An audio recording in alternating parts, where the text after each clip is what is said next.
नमस्कार प्रिय विद्यार्थियों, शिक्षण अभिरुचि के बारे में हम बात कर रहे थे महत्वपूर्ण प्रश्नों के बारे में जो बीएससी से संबंधित होने वाले हैं। 2024 और 2025 के जो आपकी बीएससी थी, 2024 की जो पीएससी थी, उसमें से अपने जो शिक्षण अभिरुचि के जो क्वेश्चन बने थे वो अपने ही जो क्वेश्चन अपने सीरीज़ जो बनाई थी, आपको जिनको पता है उनको आप जानते ही होंगे।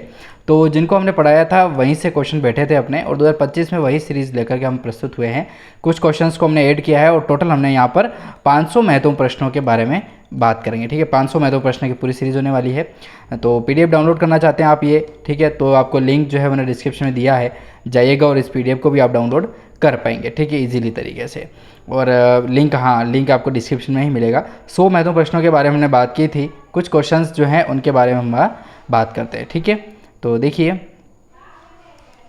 अगले सीरीज़ के बारे में बात करते हैं 101 क्वेश्चन से लगा करके, है ना।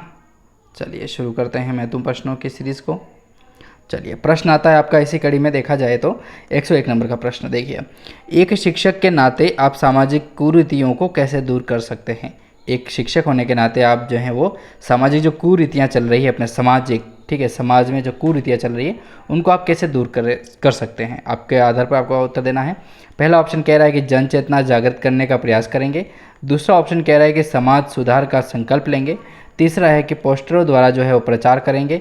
और चौथा यह कह रहा है कि यह सोचकर कि सामाजिक कुरीतियाँ जो है वो कभी दूर नहीं हो सकती, अतः उन्हें बनी रहने देंगे। तो जल्दी से बताइए कि आपकी दृष्टि में इस क्वेश्चन का क्या आंसर होने वाला है। जल्दी से आंसर बताने का प्रयास कीजिए। ऑप्शन आपके सामने हैं, ठीक है, चारों ऑप्शन सामने हैं। हाँ, एक पांचवा ऑप्शन और ऐड कर दिया गया, आपको पता हो तो अनुत्तरित उत्तर, ठीक है, लेकिन इसको आप राइट नहीं करके आना है, ठीक है, क्योंकि आपके माइनस मार्किंग जो है वो इस एग्ज़ाम में नहीं है, ठीक है ना। तो आपको सारे क्वेश्चन जो हैं उन पर तुक्के मार के आने हैं, ठीक है, भले आपको आए या नहीं आए तो भी। तो देखिए एक शिक्षक के नाते यदि आप सामाजिक कुरीतियों को जो है वो कैसे समाप्त कर सकते हैं, तो पहला ऑप्शन कह रहा है कि जन चेतना जागृत करने का प्रयास करेंगे। तो बात सही है दोस्तों, जन चेतना जो है वो जागृत करने का प्रयास करेंगे, इसका आंसर भी यही होने वाला है, ठीक है ना, ए ऑप्शन, ठीक है। चलिए अगला प्रश्न देखते हैं महत्वपूर्ण। नेक्स्ट प्रश्न आता है अपने 102 नंबर का कि आपके अनुसार चेतना एवं जागरूकता का जो महत्वपूर्ण है वो क्या है। आपके अनुसार देखा जाए चेतना एवं जागरूकता के बारे में पूछ रहा है, तो जल्दी से बताइए क्या आंसर हो सकता है। ऑप्शन ए आपका कह रहा है कि समस्त जीवन, दूसरा कह रहा है शिक्षण हेतु, तीसरा कह रहा है परिवार हेतु, और चौथा कह रहा है कि किसी के लिए भी नहीं। तो 102 का जो राइट आंसर होने वाला है दोस्तों वो आपका होगा ऑप्शन नंबर ए, समस्त जीवन जो है आपके अनुसार चेतना और जागरूकता का महत्वपूर्ण पहलू है, ठीक है, कहना यही चाह रहा है इस क्वेश्चन में। चलिए अगले प्रश्न की ओर बढ़ते हैं। 103 नंबर का प्रश्न है कि जन जागृति, जन चेतना में जन जागृत करने के लिए शिक्षक को चाहिए कि वह क्या कार्य करे। दोस्तों जन चेतना जागृत करने के लिए शिक्षक को चाहिए कि वह, पहला ऑप्शन कह रहा है कि जनमानस से बिल्कुल विमुख रहे। दूसरा ऑप्शन कह रहा है कि जन चेतना का लेख प्रकाशित कराए। तीसरा ऑप्शन कहता है कि सामाजिक कार्यों को जो है वो सक्रिय करे। और चौथा ऑप्शन कह रहा है कि इस जगह हेतु जगह जगह व्याख्यान दे, ठीक है। तो जल्दी से आंसर बताइए क्या आंसर इसका हो सकता है। जन चेतना जागृत करने के लिए शिक्षक जो है वो चाहिए उसे क्या करे। पहला ऑप्शन है कि जनमानस को जो है वो बिल्कुल विमुख कर दे, ठीक है, ऐसा हो नहीं सकता, आपको पता ही होगा, तो इस ऑप्शन को अपन पहले से ही काट देते हैं। तो देखिए राइट आंसर जो आपका होगा वो तीसरा ऑप्शन जो है इसका राइट आंसर होगा कि सामाजिक कार्यों में जो है वो सक्रिय रहेगा, ठीक है, सामाजिक कार्यों में सक्रिय रहेगा, यही हो सकता है जन चेतना जागृत करने के लिए, ठीक है, शिक्षक का कार्य हो सकता है। चलिए अगला प्रश्न देखते हैं इसी कड़ी में। तो अगला महत्वपूर्ण प्रश्न आता है 104 नंबर का, विद्यार्थियों को विषय का चयन करना चाहिए। विद्यार्थी जो होते हैं दोस्तों वो पढ़ाई कर रहे हैं, तो उनको किस विषय का जो है वो चयन करना चाहिए।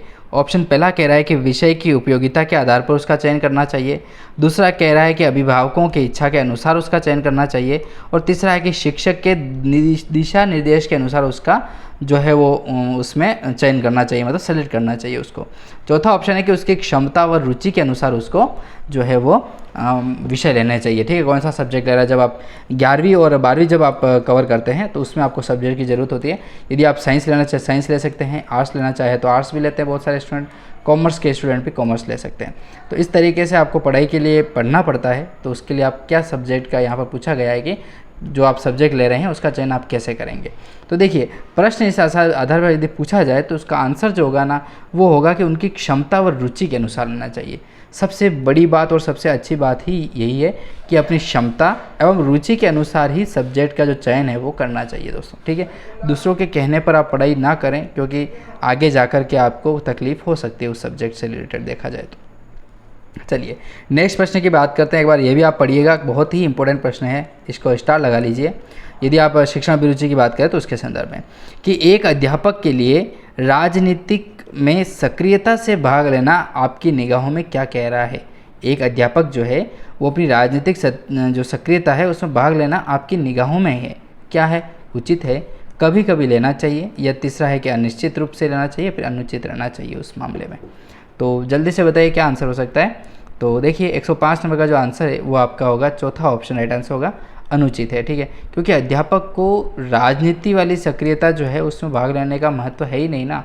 वो शिक्षा से संबंधित रहे, वो बच्चों को पढ़ाने का कार्य करे, टीचर यदि है तो पढ़ाने का ही कार्य करेगा, न कि उसको राजनीति की लाइनों में खींचा जाए। ठीक है ना, बात तो सही है। चलिए 106 नंबर का महत्वपूर्ण प्रश्न देखिए इसी कड़ी में, कि शिक्षक को ज्ञानार्जन के लिए होना चाहिए। शिक्षक जो है वो ज्ञानार्जन के लिए होना चाहिए। बहुत ही आसान प्रश्न है। पहला ऑप्शन कह रहा है कि पुस्तक संग्रह करने वाला होना चाहिए, दूसरा ऑप्शन कहता है कि सदैव प्रयासरत रहना चाहिए, तीसरा ऑप्शन कह रहा है कि सदैव सजग रहने वाला होना चाहिए, या चौथा ऑप्शन है कि ध्यान नहीं देना चाहिए।